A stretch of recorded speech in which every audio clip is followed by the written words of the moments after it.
lack of their Meralco goals. Aaron, I'll start with you. You know, with stakes as high as this, San Miguel was able to get close earlier at the early part of the second half. But how do you keep the momentum going like that?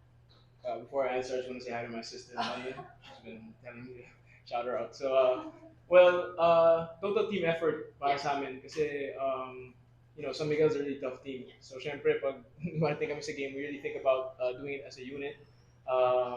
I love those guys in the locker room. We're really a family, and we just look to bounce back kasi napahiya kami last game. That's not the way Meralco plays, but we know that San Miguel is going to come out next game prepared and ready to go as well. So we have to match that. They say that a big factor also for last game's loss was the exhaustion. And you're able to put yourselves up today. But what is a big factor in this game that you think you're going to carry over to the next one? I think just not being wanting to be down 2-0. Yeah. I think against a team like San Miguel or any team for that matter, pag humaba ka ng 2-0, that's a tough hill to climb. So we really wanted to even the series today and play our best to bring that momentum to the next game. Thanks, Aaron. Coach Norman, Yes. first of all, welcome back. Thank well, several guys scored double figures again in this game. Can you talk us through the teamwork that happened in today's game? Well, it's something we always preach, the fact that we want to get about 25, 26 assists a game, and we want everybody to be involved in the offense. So it's a little bit more difficult for teams to stop us if it's more manageable. It's all around a lot of guys out there scoring. So, our team work's been pretty good this year, this conference, and today was a good example of that. We just have to continue to do that. If we can be unpredictable in how we're going to score, then we become a little bit more difficult to stop. I'm sure that you guys are taking it also one game at a time. But Yes. for next game, are you already anticipating anything that you're going to prepare for when it comes to dealing with San Miguel? Well, I just arrived at 12 midnight yesterday, so I just had to adjust very quickly to what's going on right now. I took a look at the game they played last game, and I tried to make some adjustments going into this game. I'll do the same thing moving forward.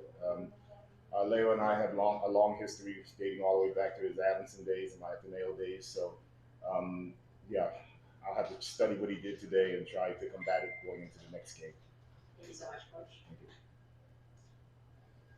You're now opening the floor to our friends from the press.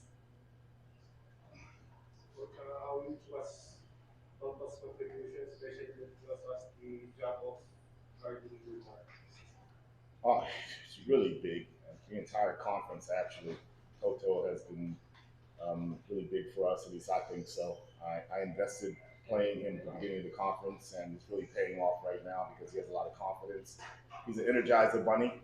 He's out there all the time moving, and he's very active on the floor. Doesn't back down to anybody. So he helps us a great deal defensively, but today he gave us a lift on the offensive end.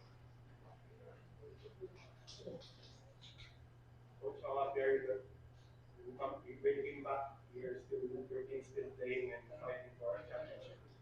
Yeah, I thanked Luigi Trillo and the other coaches over and over again for holding the fort while I was gone. I actually witnessed my mother pass while I was home, so that was a pretty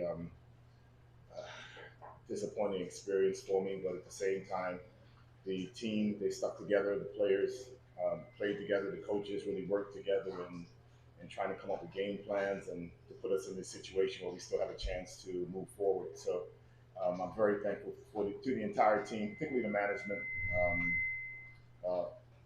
because they allowed me to go home for probably about a month. They allowed me to go home. Are you watching the games? I watched all of them, 3 o'clock in the morning, 5 o'clock in the morning, because it's a 12 hours difference. So I watched every game.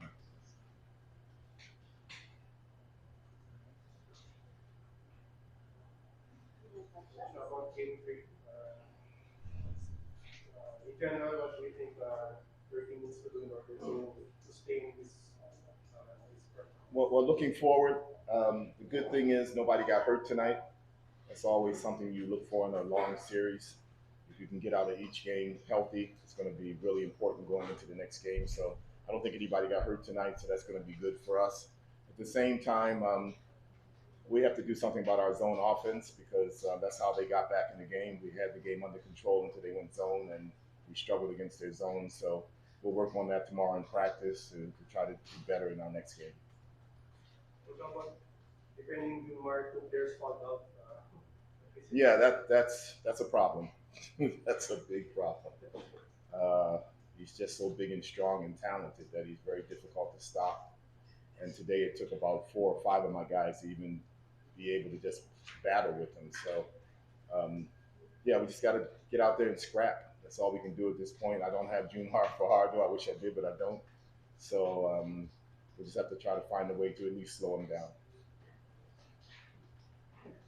Thank you so much. Once again, our best player of the game, Aaron Black, and Coach Norman Black. Thank you very much.